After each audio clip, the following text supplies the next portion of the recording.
Anda bisa mendapatkan kebahagiaan dalam aktivitas apapun sekalipun sederhana. Tapi ketika kebahagiaan itu tidak diiringi dengan ridha Allah, rasanya itu akan selalu sementara.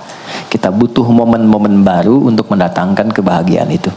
Tapi titik poin ketika Allah ridha dengan apa yang kita kerjakan, apa yang kita lakukan, maka Allah akan tanamkan satu cawan yang luas kandungannya, yang bisa menerima setiap keadaan dengan hal yang paling menyenangkan. Apapun yang kita lihat selalu nyaman, yang kita dapati kita ridha dengan apa yang Allah berikan. Keadaan itulah yang oleh Nabi itu diungkapkan dengan komen yang sangat simpel tapi dalam isinya. Kata Nabi, ajaban di amril mu'min. Orang beriman itu kalau benar imannya, maka kehidupan itu mengagumkan. Bila dia mendapatkan kesuksesan, dia iringi dengan kesyukuran, sehingga sifatnya tetap proporsional. Dia sukses tapi ada keseimbangan dengan syukur, sehingga tidak berlebihan menyalurkan kesuksesannya itu, dan dengan sifat berlebihan itu hanya memberikan beban pada dirinya. Saya pernah sampaikan kan, di kesuksesan itu identik dengan gaya hidup. Rumus gaya di fisika itu kan selalu F1 banding lurus dengan F2. Apa yang didapat itu yang keluar. Tapi orang tidak boleh lupa bahwa F itu selalu berbanding lurus dengan P. Gaya berbanding lurus dengan tekanan, hukum Pascalnya. Semakin banyak gaya, semakin tertekan hidupnya. Itu bandingan nilai kehidupannya. Nah, jadi gaya itu diperkenankan, karena itu bagian dari energi. W sama dengan F dikalikan S, hukum energi kan begitu. Jadi hidup nggak mungkin kalau nggak ada energi. Tapi energi yang terbaik itu akan dihasilkan membawa kesuksesan kebahagiaan ketika ridha Allah tertanam. Saat dia sukses, dia bersyukur sehingga proporsional. Saat dia merasakan duka pun, dia nyaman karena punya sabar. Nah, sabar itu mahal. Di Jepang ada banjir, itu bisa minta maafnya luar biasa, tak tahan dia bunuh diri. Di kita banjir bisa berenang. Itu gambaran. Cuma kalau nggak seimbang repot juga. Nah, membangun keseimbangan itu butuh konektivitas yang kuat dengan Allah. Konektivitas itulah yang dalam bahasa agama disebut dengan sholat namanya. Ya. Di pertemuan lalu kita sudah mencakup beberapa bagian dari sholat itu. Tapi saya ingin tekankan sedikit untuk menguatkan. Sholat berasal dari kata wasala atau silatun. Dasarnya kata wasala yang berarti terkoneksi dengan kuat, terhubung dengan erat. Kita pernah dengar istilah silaturahmi kan? Ya kan? Kalau kita kumpul, bahasa kerennya saya mau silaturahmi kan? Tapi goalnya tercapai nggak? Nah, silaturahmi itu kan dari kata silah, terhubung dengan erat, rasa sayang dan perhatian. Sehingga parameternya itu bukan saat datang. Kalau datang kita nyapa, wajar karena orangnya ada. Tapi kalau berpisah kita masih ingat, masih peduli, masih mendoakan, masih ngontak, itulah silah namanya. Di setiap keadaan kita masih terkoneksi. Keadaan kita yang terhubung dengan Allah, sehingga di setiap tempat kita diperhatikan, di pekerjaan kita dibimbing, di rumah tangga kita diiringi, sehingga semua berjalan mudah dan membahagiakan. Yang melatih kita untuk terkoneksi sehingga nggak putus dengan Allah, itulah yang disebut dengan sholat. Sehingga goal dari sholat itu adalah membangun konektivitas kita dengan Allah yang kuat. Itu yang dimaksud di Quran surah keempat An-Nisa di ayat 103. فَإِذَا قَضَيْتُمُ الصَّلَاةَ, maka jika Anda telah tuntas mengerjakan sholat, فَاذْكُرُوا اللَّهَ. Ukuran keberhasilan sholat Anda itu ketika Anda merasakan konektivitas dengan Allah mulai nyambung. Qiyaman, jalannya ingat Allah. Sehingga kalau orang jalan, bekerja di apapun, saat dia ingat Allah, dia bisa memfungsikan tubuhnya sehingga tidak mengerjakan apa yang Allah tidak sukai. Gak akan mungkin Anda melihat sesuatu yang tidak Allah senangi dalam keadaan yang sama Anda ingat Allah. Gak akan mungkin melangkah pada tempat yang salah saat ingat Allah. Dan itu tidak mudah, karena banyak orang keluar masjid pun setelah selesai sholat masih tertukar sendal. Padahal kalau dia ingat Allah, gak mungkin itu terjadi. Itu pelajaran dasarnya. Wa qu'udan wa ala junubikum, baik itu duduk bahkan sampai berbaring, ada koneksi.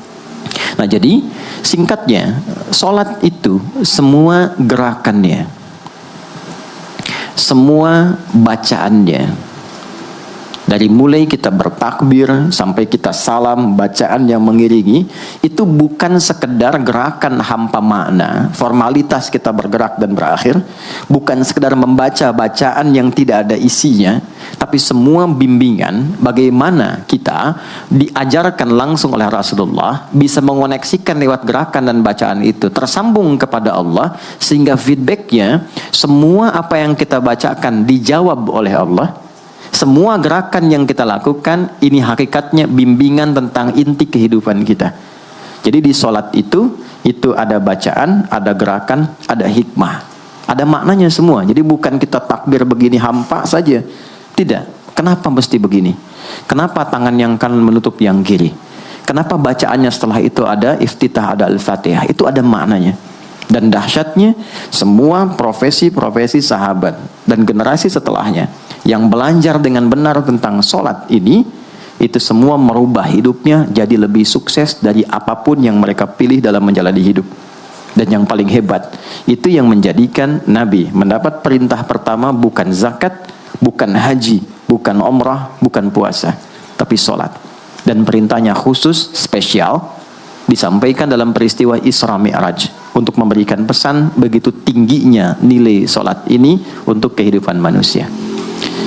Mohon izin maaf bagi teman-teman yang baru bergabung, supaya tidak banyak mengulang, teman-teman bisa cek kembali di pelajaran sebelumnya. Kita kemarin telah selesai di pembahasan iftitah dengan tangan kanan meletakkan di punggung yang kiri, lalu kemudian diletakkan di atas dada seperti ini. Kesimpulannya adalah, saya cepat saja, dari mulai kita bertakbir, kalau ingin terkoneksi dengan Allah, maka fokuskan diri kita untuk tersambung. Buang urusan dunia semua ke belakang. Jangan bawa dalam sholat. Kalau ingin kita tersambung dengan Allah, tepikan yang lain, hadapkan diri kita, pasrahkan. Hanya Allah yang tinggi, yang agung, yang istimewa. Kalimat agung, tinggi, istimewa, itu disebut dengan akbar. Maka kita ucapkan Allahu Akbar. Kita buang semua urusan dunia ke belakang, pasrahkan diri kita, hadirkan sekarang hanya Allah yang agung saja. Itu poinnya. Kenapa problemnya? Tidak sedikit orang sholat itu sulit menemukan kekhusyuan, karena dia bertakbir masih membawa dunia. Dia tidak sholat dengan memahami gerakan takbirnya. Dia jadikan sebagai formalitas. Apakah benar? Secara fikih benar. Gugur kewajiban, dapat pahala sesuai keikhlasan, tapi value dari sholat yang mahal itu nggak dapat. Itu poinnya. Buang semua urusan dunia, kemudian tambatkan diri kita hanya kepada Allah. Dan uniknya kata Nabi, di fase itulah setan mulai bertugas yang mengganggu kita, supaya kita tidak fokus untuk memahami dan melakukan apa yang kita baca dan kita gerakan. Ada setan khusus menggoda orang sholat, namanya khanzab. Nanti ada 9 jenis setan yang detil tugasnya itu berada di sekitaran kita. Mungkin satu kali Mas Baim kita belajar tentang fikih setan. Belum pernah ada kan ya. Anda kalau kesini cuma tahu jalan yang lurus, nggak tahu macetnya, nggak tahu lubangnya, sulit menghindarinya. Kebanyakan orang belajar tentang malaikat tapi nggak belajar setannya, sehingga nggak tahu setan apa yang sedang memprovokasi dirinya. Di Quran, malaikat disebutkan 88 kali, setan disebutkan 88 kali. Kalau kita cuma dengar motivasinya, nggak tahu provokasinya, kita nggak tahu bagaimana cara menghindari yang ini. Itu poinnya. Khanzab itu dia menggoda orang sholat, dimulai dari takbir. Jadi kalau belum takbir, Anda bisa merasa fokus apa saja. Nggak percaya silakan. Sebelum takbir tuh bisa siap fokus. Tapi begitu Anda mulai bertakbir, di hadis riwayat Abu Daud, Allahu Akbar, fayaqulu syaitanu. Maka di sini setan mulai tugasnya untuk mengganggu orang supaya nggak dapat nilai-nilai tadi. Maka dia berkata, udzkur kadza. Kamu ingat ini ya, kamu ingat itu ya. Betapa Anda memulai dengan membuang semua urusan dunia. Tapi kalau sudah takbir, itu setan yang install. Masuk sendiri dia.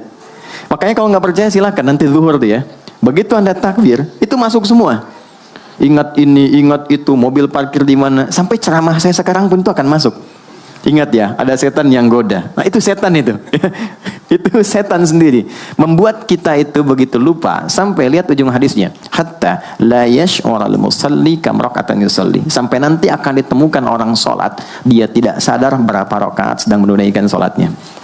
Nah itu kalau Nabi sampaikan pasti terjadi. 4 Poin untuk kita bisa mengatasi itu, poinnya apa? Quran surah ke-29 dulu, ayat 45. Quran surah 29, Al-Ankabut, ayat 45. Di Islam tuh uniknya begini, istimewanya. Nggak ada satupun ibadah yang hasil kreasi manusia. Semua terukur. Ini dalilnya, alasannya, landasan kita ibadah itu dari Tuhannya ini. Penjelasan contohnya ini dari Nabi. Pakemnya begini, kodifikasi ilmunya seperti ini, sehingga terjaga sampai kapanpun. Dan tidak ada satupun yang kita kerjakan dalam ibadah, kecuali semua punya landasan yang kuat. Dan hebatnya diterangkan, ini caranya, ini bacaannya, ini maksudnya seperti ini hikmahnya. Kenapa Anda begini? Kenapa begitu? Hasilnya apa? Ketika seseorang sedang memulai sholatnya, dari awal dia pengen fokus, tapi ketika dia mulai bertakbir, muncul godaan, maka sebelum sholat ditunaikan, Allah sudah ingatkan, utlu ma uhya ilaika minal kitab. Utlu itu dari kata tilawah, artinya baca, pahami, amalkan apa yang telah dipahami itu. Jadi sejatinya sebelum sholat, kata Allah, kalau ingin menikmati sholatnya, ingin tahu value dari sholat dan dihasilkan seperti orang dulu meraihnya, maka jangan kita terfokus untuk formalitas saja. Yang penting benar bacaan, takbir sampai salam terjaga. Betul, sekali lagi, itu menggugurkan kewajiban. Formulasinya selesai, secara fikih tuntas, tapi hikmah sholat yang tadi itu kita nggak dapat. Maka yang terjadi apa? Baca dulu, tilawah, utlu, baca, pelajari dulu sebelum sholat. Kemudian pahami, kenapa takbirnya begini? Kita kemarin sudah belajar. Kenapa tangan kanan menutup yang kiri? Apa maksudnya sampai kita diperintahkan sholat? Bagaimana kemudian saat kita baca Al-Fatihah? Kenapa yang dibaca itu? Apa yang jadi bimbingan dari Al-Fatihah untuk kehidupan kita? Kalau sholatnya seperti itu akan merubah hidup kita. Itu langsung Allah sampaikan demikian. Lalu kerjakan, wa aqimis shalah, tunaikan sholat seperti aku tadi isyaratkan, kata Allah, inna sholata tanha 'anil fahsya wal munkar. Maka jika engkau menunaikannya seperti itu, sholat akan merubah hidupmu. Itu kata Allah tuh. Minimal mendorong kita berbuat jadi lebih baik. Jadi bukan sekedar menjadikan kita pribadi baik, tapi semua yang kita kerjakan menjadi lebih baik. Itu sholat. Itu yang bisa merubah seorang Jundub bin Junadah yang dikenal dengan Abu Dzar Al-Ghifari. Ini teman-teman, kenapa Ghifar itu viral? Ghifar itu adalah desa pembegal. Jadi semua sekampung begal semua. Sekampung. Pimpinannya namanya Jundub bin Junadah. Jundub bin Junadah. Singkatnya masuk Islam. Saat masuk Islam, secara singkat saja, Nabi arahkan, diajarin sholat. Betapa sholat merubah hidup beliau, jadi lebih baik.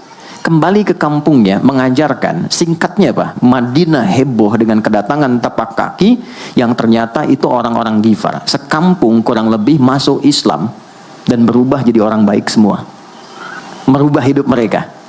Jundub orang sukses, setelah itu jadi ustadz. Ini mungkin yang menginspirasi judul preman jadi ustadz. Ini tadinya pembegal semua. Sekampung sukses, jadi orang baik, aktivitasnya berubah, lebih berkualitas.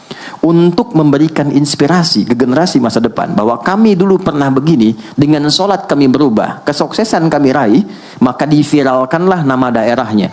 Tambahkan al di depannya, ujungnya tutup dengan i.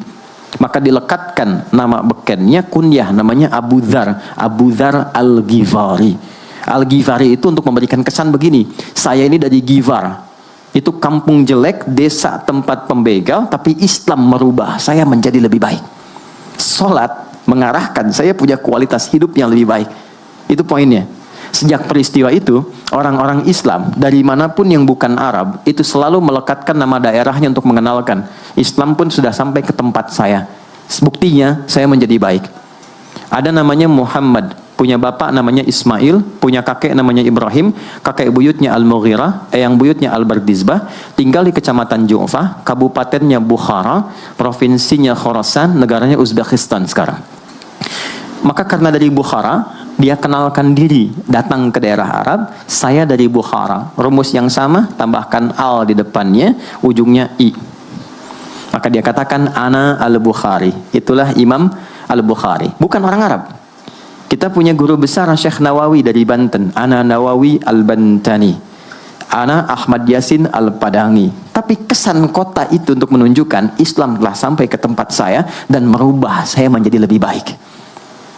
Kang Baim datang ke Mekah umrah, katakan saya Baim Bong al tanah kusiri.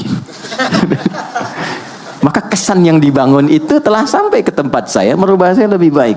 Saya Arman al Pondok Indahi misalnya kan, tidak masalah. Itu sah. Dan orang mengenal, oh rupanya Islam telah ke setiap wilayah. Tapi value-nya sampai enggak. Jangan cuma kita katakan saya dari fulan, saya dari tempat A. Poinnya adalah, apa yang merubah engkau dari Islam menjadikan engkau lebih baik. Jadi kalau ada orang Islam mengaku Muslim, lisannya tidak lebih baik, maaf sekali, telinganya mendengar tidak yang baik, perilakunya kurang baik, maka dipertanyakan klaim keislamannya. Sudah sejauh mana saya mendapatkan keberkahan dari Islam itu? Itu yang menjadikan kenapa sholat paling pokok dipaksa kita wajib, bukan karena sujud rukuknya. Anda tidak sujud pun tidak akan menurunkan status Allah sebagai Tuhan, tetap Tuhan. Tapi ternyata ada value besar yang dengan kasih Allah diminta kita sholat supaya kita minimal jadi orang baik dan sukses dalam hidup.